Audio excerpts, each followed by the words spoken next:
এইখনে আমাৰ গাঁও গাঁওখন আমাৰ দেখিবলৈ বহুত ধুনীয়া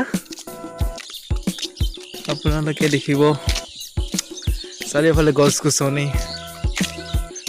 পাহাৰ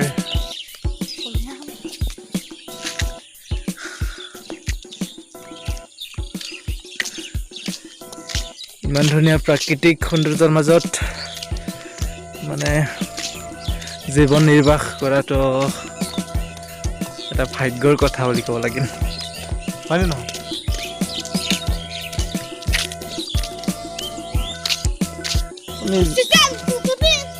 আজি আমি জাষ্ট ফুৰিবলৈ আহিছোঁ